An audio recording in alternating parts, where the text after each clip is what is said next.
श्री शिवाय नमस्तुभ्यम। हर हर महादेव। स्वागत है आपका हमारे चैनल वास्तविक जानकारी पर। दोस्तों, आप सभी लोग जानते हैं कि 20 मार्च 2024 को है रंगभरी एकादशी। दोस्तों, रंगभरी एकादशी एक बहुत ही बड़ा दिन होता है जो कि होली के दिनों में पड़ता है। दोस्तों, होली के दिनों में पड़ने वाली एकादशी को हम रंगभरी एकादशी कहते हैं, जिस दिन आमल की एकादशी भी होती है। ये दोनों ही एकादशी होती है। बस इस एकादशी का महत्व बहुत ही ज्यादा बड़ा होता है। इसीलिए दोस्तों, आज इस वीडियो में हम आप लोगों को इस रंगभरी एकादशी के दिन की जाने वाला एक ऐसा उपाय बताएंगे जो कि पंडित जी ने अपनी अभी सीहोर की कथा में बिल्कुल नया उपाय बताया है। कुबेरेश्वर धाम में रुद्राक्ष महोत्सव में ये उपाय पंडित जी ने खुद बताया था और आप सभी लोग ये बात भी जानते होंगे कि जो उपाय पंडित जी सीहोर की कथा में बताते हैं वो उपाय कितना बड़ा होता है, उन उपाय करने का फल हमें कितनी जल्दी प्राप्त होता है। तो इसीलिए दोस्तों, आज इस वीडियो में हम लोग जानेंगे इस रंगभरी एकादशी के दिन किया जाने वाला एक लाल फूल और एक सफेद फूल वाला उपाय आपको कैसे है। तो इस वीडियो को आप अच्छे से सुनिएगा, मतलब कि इस उपाय को अच्छे से समझिएगा और अच्छे से कीजिएगा, जिससे कि आपके घर में जितने भी प्रकार की धन से जुड़ी हुई समस्या है, पैसों से जुड़ी हुई समस्या है, दुख और परेशानी है, तो भाई आप इन सभी समस्याओं से छुटकारा पा सकें।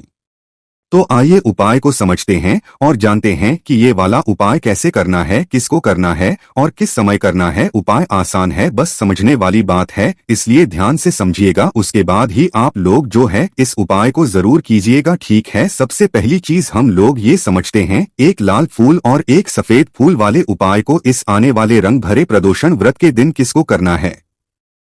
तो देखिए, इस उपाय को घर के सभी सदस्य को करने की बिल्कुल भी जरूरत नहीं है। घर में से कोई एक मुख्य बड़ा सदस्य ही इस उपाय को करेगा तो उस घर परिवार के सभी सदस्यों को इस उपाय को करने का फल मिल जाएगा। पर वो बड़ा सदस्य कौन होगा, कौन व्यक्ति इस उपाय को करेगा? तो यहाँ पर देखिए, हम आपको बता दें, घर की जो बड़ी माताएं बहनें होंगी, घर की बड़ी माताओं बहनों में से कोई भी एक माता बहन इस वाले उपाय कर सकती है अपने पूरे घर परिवार के लिए। घर में सभी सदस्यों को इस उपाय को करने की जरूरत नहीं है। मात्र घर की जो बड़ी माताएं बहनें हैं, उनमें से कोई भी एक माता बहन इस वाले उपाय को करेगी तो उसके घर परिवार के पूरे सदस्य को इस उपाय का फल मिलेगा। अगर किसी कारणवश माताएं बहनें घर में उपस्थित ना हो या वो इस उपाय को ना कर रही हो, कुछ दिक्कत हो, तो भाई उस जगह पर फिर घर का कोई बड़ा व्यक्ति भी इस उपाय को कर सकता है।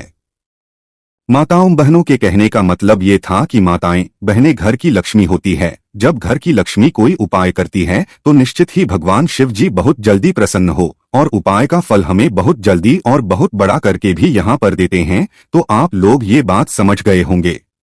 अब हम ये बात समझते हैं कि इस वाले उपाय को हमें करना किस समय है। एक लाल फूल और एक सफेद फूल वाले उपाय को हमें रंग भरे प्रदोष व्रत के दिन करना किस समय है। तो देखिए, इस उपाय को करने का जो समय है वो सुबह का समय है और शाम का समय भी है। अब देखिए, यहाँ पर हम मुख्य रूप से सुबह का समय नहीं भूलेंगे, क्योंकि देखिए रंग भरा प्रदोषण व्रत है और आप सभी लोग जानते हैं प्रदोष व्रत के दिन का प्रदोष काल का मतलब शाम का जो समय होता है ना, इस दिन शिवजी का सबसे प्रिय दिन होता है। तो आप लोग इस एक लाल फूल और एक सफेद फूल वाले उपाय को सुबह के समय भी कर सकते हो और शाम के समय प्रदोष काल में भी कर सकते हो। सुबह के समय अगर कर रहे हो तो 10, 11, 12 बजे तक भी अगर उपाय करोगे तो भी आपको उपाय का फल मिलेगा। वहीं अगर शाम के समय कर रहे हो तो इस दिन जरूर शाम के समय का ध्यान रखना कि शाम के 6 बजे से लेकर 7 बजे के बीच में अगर आप इस उपाय को कर सकते हो तो बिल्कुल कर लेना। पूरी कोशिश करना, पर अगर किसी कारणवश इस समय के बीच में ना कर पाओ तो 7:30 रात 8 बजे तक भी अगर आप उपाय को करोगे तो आपको उपाय का फल जरूर मिलेगा, ठीक है। ये बात आपको समझ आ गई कि आप इस उपाय को सुबह और शाम दोनों समय कर सकते हो, मतलब करना आपको एक ही समय है। घर में से किसी एक ही बड़े व्यक्ति को करना है, पर एक ही बार इस उपाय को करना है, दोनों समय नहीं करना है, ठीक है। आपको जो समय अच्छा लगे आप समय पर इस वाले उपाय को कर सकते हैं। अब सबसे महत्वपूर्ण बात आती है कि इस उपाय को हमें करना किस ये है जैसा कि हमने अभी आपसे बोला कि इस उपाय को करने के बाद आपके जीवन में बहुत सारी खुशियां आएंगी, आपकी मनोकामनाएं पूर्ण होंगी, धन की समस्या दूर होगी, आपकी पैसों की समस्या दूर होगी। ठीक है, अब देखिए, अगर आप लोग सोच रहे हो कि भाई हमें घर बनाना है पर घर बनाने के लिए पैसा नहीं है, हमें गाड़ी लेना है पर गाड़ी लेने के लिए पैसा नहीं है, हमें जमीन लेना है पर जमीन लेने के लिए पैसों की कमी पड़ रही है, अगर ऐसी ही दिक्कत परेशानी या किसी भी तरह की धन से जुड़ी हुई समस्या या पैसों से जुड़ी हुई समस्या अगर आपके जीवन में चल रही है, तो निश्चित ही ये रंग भरा प्रदोषण आपके जीवन में बहुत सारे फल लाकर दे सकता है। इसीलिए अगर घर में बहुत ज्यादा दिक्कत, समस्या, परेशानी जल रही है, धन से जुड़ी हुई, पैसों से जुड़ी हुई धन की बहुत ज्यादा कमी आ रही है, पैसों की बिल्कुल आवक नहीं हो रही है, तो भाई आप लोगों को इस वाले उपाय को जरूर करना चाहिए। घर में से किसी एक भी बड़े व्यक्ति को अब इस उपाय में करना क्या है, वो सबसे पहले हम लोग जान लेते हैं। देखिए, उपाय की सामग्री हम लोग सबसे पहले जानते हैं कि इस उपाय में हमें किस किस चीज की आवश्यकता पड़ेगी।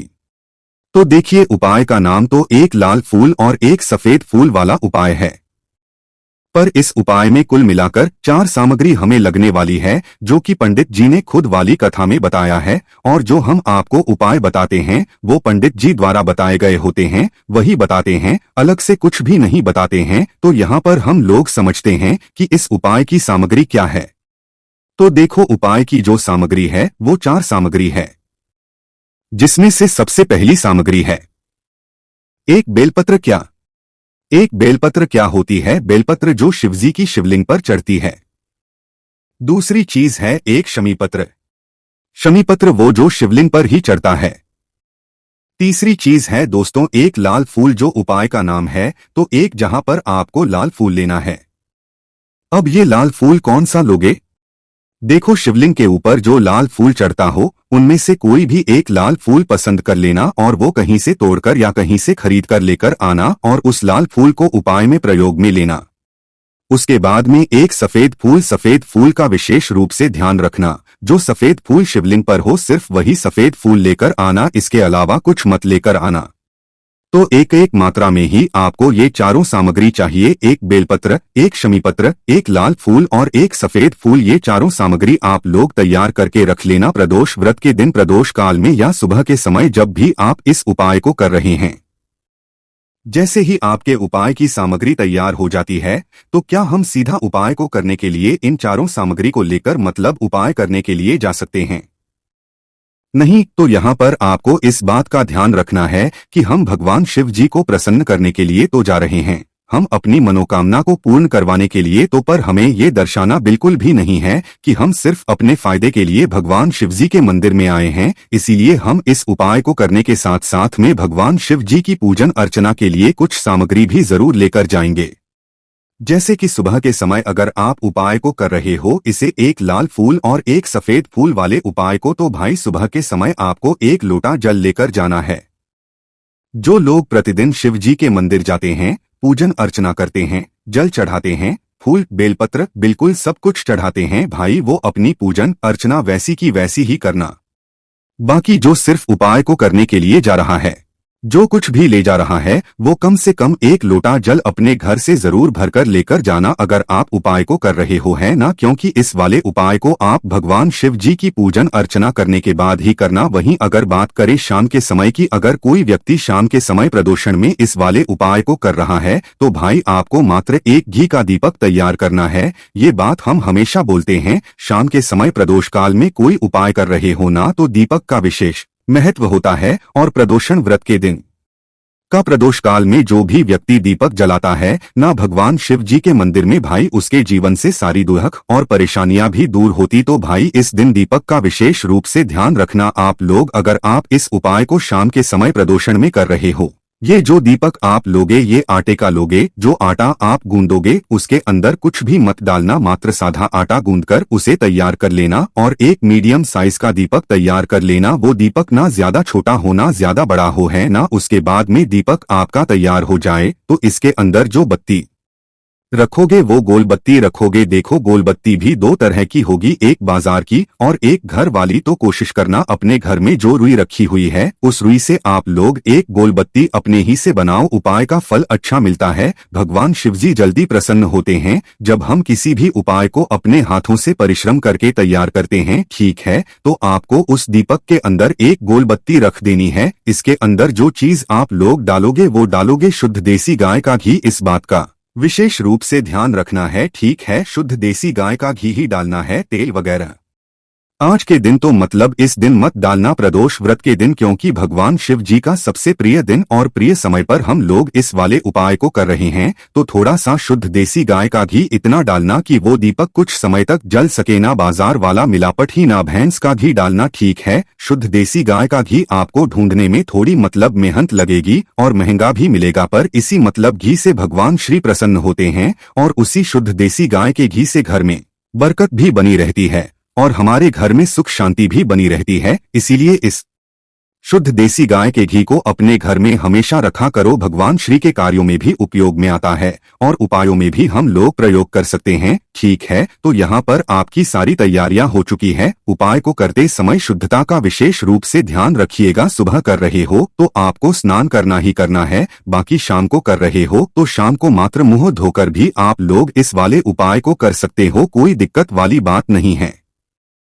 भाई उपाय की पूरी सामग्री तैयार करके और पूजन सामग्री लेकर आपको भगवान शिवजी के मंदिर पहुंचना है, जो आपके घर के पास में हो, जहां पर शिवलिंग विराजित हो, शिवालय हो, वहां पर आप लोगों को पहुंचना है। और जैसे ही आप भगवान शिव जी के मंदिर में पहुंचते हो, जहां आकर ही उपाय शुरू नहीं करना है, पहले आपको भगवान शिव जी की पूजन अर्चना करना है। पूजन अर्चना कैसे करोगे? सुबह के समय गए हो तो एक लोटा जल वगैरह जो भी पूजन सामग्री लेकर गए हो, उससे पहले पूजन सामग्री आप लोग मतलब पूजन भगवान शिव जी की कर लो। जो व्यक्ति सिर्फ एक लोटा जल लेकर गए हैं वो शिवलिंग पर मात्र एक लोटा जल एक धारा से धीरे धीरे करके चढ़ा लो। अपनी पूजन अर्चना आप लोग जो है पूरी कर लो पहले।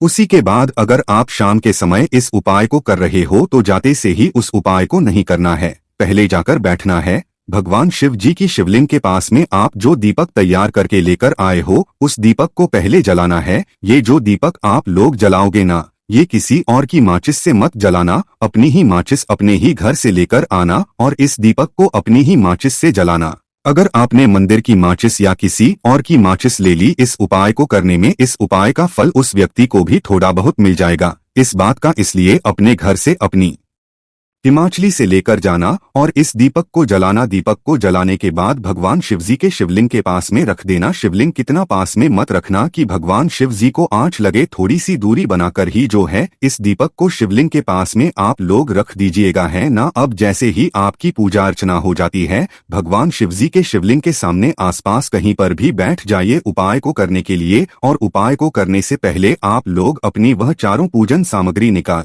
लीजिए। उपाय की जो सामग्री है वह निकाल लीजिए, ठीक है। और भगवान शिवजी के शिवलिंग के ऊपर एक माता अशोक जी का स्थान देख लीजिए, ठीक है। माता अशोक सिंदूर जी का जो वो जलाधारी के ऊपर होता है, जलाधारी के बिल्कुल बीचों बीच में होता है। आप लोगों ने देखा भी होगा शिवलिंग की जलाधारी होती है, जलाधारी के बिल्कुल बीचों बीच का जो स्थान होगा वो माता अशोक सिंदूर जी का स्थान होगा, क्योंकि यहीं पर हमें ये जो है उपाय को करना है। सबसे पहले चीज अब हम उपाय को करना शुरू करते हैं। आप सबसे पहले अपनी एक बेलपत्र उठा लो। एक बेलपत्र को आपको माता अशोक सिंदूर जी वाले स्थान पर सबसे पहले समर्पित करना है। बेलपत्री की डंडी का मुख होगा जलाधारी की तरफ जहां से जल बहता है और नीचे करता है, और बीच वाली बड़ी पत्ती का मुख मतलब शिवलिंग की तरह होगा। इस तरीके से आपको इस बेलपत्र को वाले स्थान पर समर्पित कर देना है। उसके बाद में अपनी एक शमी पत्र उठा लो जो आप उपाय के लिए लेकर आए हुए हो। एक शमी पत्र को उठाकर शमी पत्र की भी जो डंडी का भाग होगा वो जलधारी की तरफ करके जहां से जल बहता है नीचे गिरता है उस तरफ करके, और पत्ती वाला भाग शिवलिंग की तरफ करके इस शमी पत्र को भी उस बेलपत्र के ऊपर आपको समर्पित कर देना है। समर्पित करने के बाद अब आप ले लो अपना एक लाल फूल जो आप उपाय को करने के लिए लेकर आए हुए हो।